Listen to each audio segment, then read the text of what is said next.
It's time now to meet our first speaker. Prarthna Singh is a photographer based in Mumbai who's shot for everyone from Nike to the New York Times, The Guardian to Instagram. But it was Prarthna's personal projects that really caught our eye. In her personal work, she interrogates female identity in contemporary India, highlighting stories such as the women-led sit-in protests in New Delhi last year. Meanwhile, in her ongoing series Champion, she captures portraits of female athletes in the northern state of Haryana. Prarthna, if you could turn your audio and video on so we can say hello, that'd be great. Hello, how are you? I'm very well, thanks. How are you? Very well.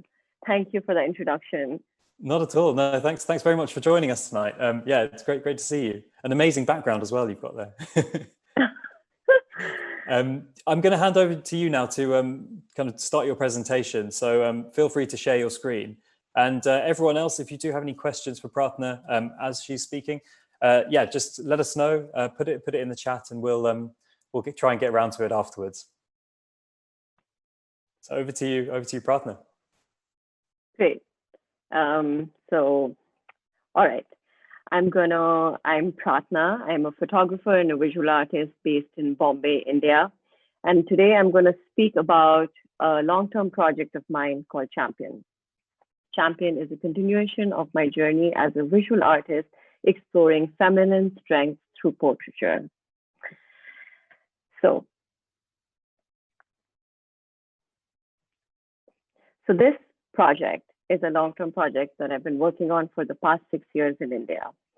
And it began at a point of time when I had just moved back from living and working in America. And I was in New Delhi, and I was relearning and rethinking a lot of the things that I had learned and done when I was educating myself at RISD in America. And when I came back to India, I realized that I was feeling very claustrophobic. I didn't have the kind of freedoms that I enjoyed when I was living in America. And, photography has always been a very emotional medium for me. It always reflects kind of the current space that I occupy, and of course, the space that reflects what's happening in the world.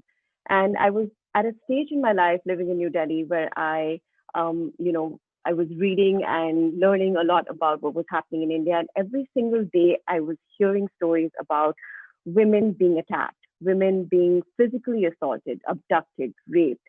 And, these are common stories that we hear coming out of India. And I was really desperately looking for a story for new role models, for women that inspired me. And I wanted to be able to tell a story that challenged all these stereotypes. And, just serendipitously, the story came to me, but also because I was really seeking it. So the story of Champions is me I began by just going to different sporting camps across India and photographing different women in their specific sporting milieus. So these women are champions and heroes in their own way. They are challenging existing structures of power and patriarchy every single day. So my story began with a chance encounter with one of these female athletes, a young wrestler, at my physiotherapy clinic. I was immediately enthralled, and I wanted to tell her story. I started a conversation with her, and she invited me to come to a female wrestling camp where young women from across India come and train to be wrestlers.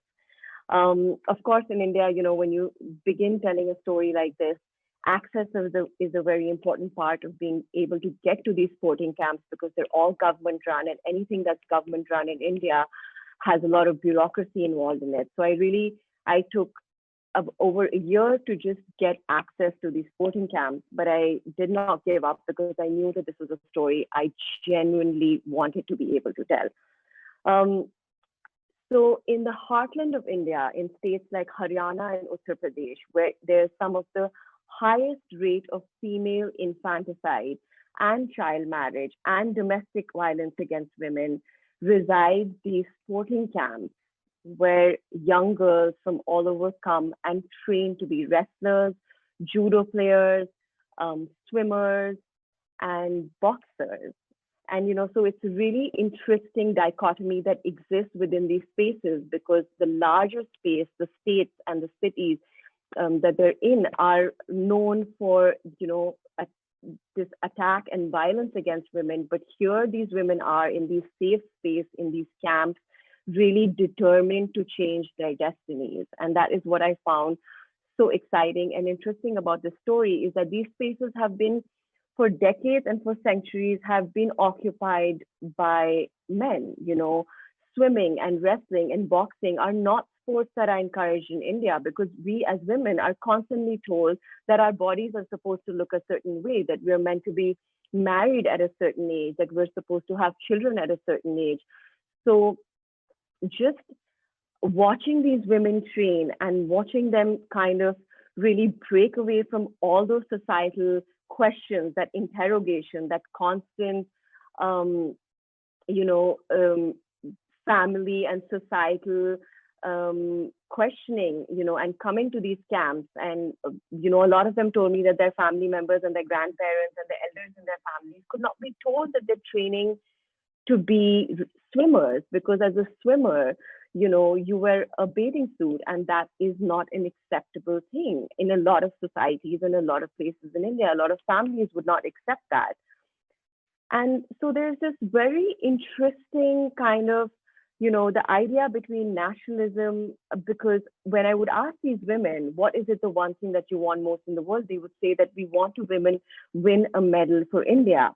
And, it is this conversation that I thought that was really, I wanted to dig deeper in, is that, India and wanting to prove yourself to your country, to your people, to your society, to your villages, when these are the same people who are perhaps in a stray comment from a relative at home on being more feminine, or like a humiliating comment on the street. You're trying to prove yourself to the society, and the same society is trying to tell you that what you're doing, you're not good enough for that, and you shouldn't be occupying this space. And another really interesting thing for me was to study how these women, move away from all those ideas of femininity, of what the feminine body should look like, of how they should align themselves to a certain way of thinking and being. And in my efforts for a more compassionate storytelling, I wanted for them to have a say in the way in which they would be depicted. So we would have a conversation, and my style is less documentary in nature. And I always knew I wanted to make more formal portraits of them. So I would have a conversation with them about how they would like to be represented. And often they said that they would like to be in action. And so I photographed them while they were in action. And often they would say they would like to be photographed while doing a certain, like for instance, this girl said she could do a split and she really would like to be photographed like that. Or for sometimes they would say that they would want to be photographed in pairs. And, I wanted to make an effort to be able to see and listen in my individual capacity, because I come from a place of privilege, and I have to acknowledge that, especially in a country like India, where I enjoy class privilege, caste privilege, financial privilege. I had the privilege to study in an art school and become a photographer today, and I realized that I have to be that is the weight that I carry with me. But that is also something that I hope to incorporate in my work, is empathy in my storytelling. And often it is just hearing out people's stories. And, in case of being at these training camps, it was really a wonderful time for me to grow as a person, as an artist. And also, I feel like I found my freedom through these women often. The freedom that I felt that I was being taken away from me, I found it via them, from their stories. And that is something that I constantly strive to do within my work. And of course, as most artists would tell you, that their projects are a work in progress. This is also very much a work in progress. And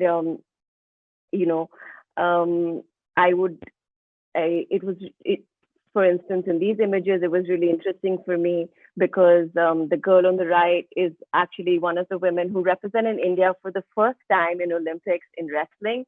And I photographed her a few years earlier. And she went on to win a medal for India. And I remember that moment when I read the news and I was so overwhelmed because power and vulnerability are two sides of the same coin. And while making the story, it was so evident because these girls, there's something so powerful and they're so determined, but there's also something they're so vulnerable, and they have this very childlike and girlish quality to them. So, and these are some of the spaces, the internal spaces that I photographed, and I made a decision to do them in color to kind of separate them from the portraits. And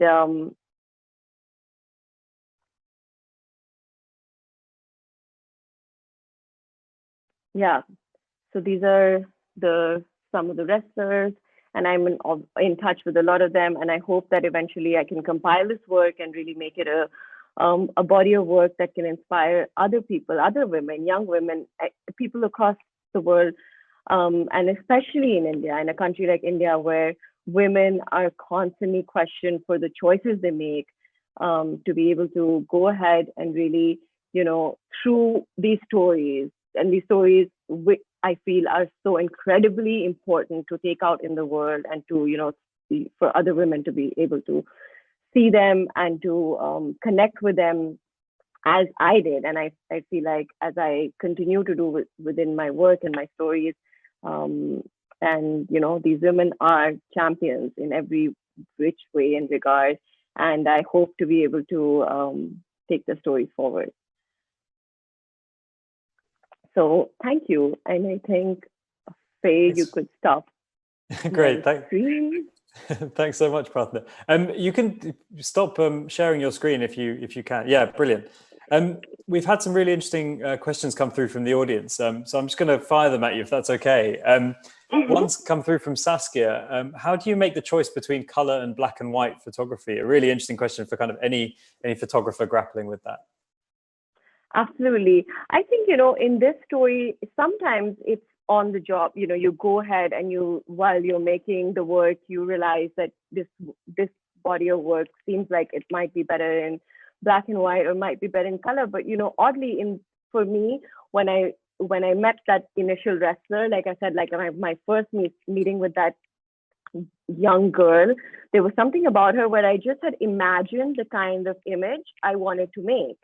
And I cannot say that it's across the board for all the projects I work on, because, for instance, like the one you mentioned, I've also recently done a project about this protest that was happening in Delhi at the beginning of the year. And, that project was, there was no way I could imagine what I was getting myself into, because a protest site is a volatile space and every day something changed. But for instance, with this project, I took 6 months to be able to even enter the first sporting camp. So I had 6 months to mull over it, to think about the kind of image I had made. And I had like just envisioned it. And often you envision things and they don't happen. They don't work out the way you did. But in this case, it did. I really envisioned making this structural, constructed portrait of these women because of, of course, also the form that they've taken on, and how just their bodies are sites of rebellion, just their existence, that these women are here in India and they are training to be wrestlers and boxers. I'd imagined this to be a black and white structural portrait. And then when I reached there, I made these color portraits of the sites, of the spaces that they occupy. So yeah, I cannot say if this is an answer across the board. It will obviously be different for each project, but in this particular project, that is how it happened. Fantastic. I guess one final question. It's kind of similar to that. It's about how you kind of work with your subjects, really.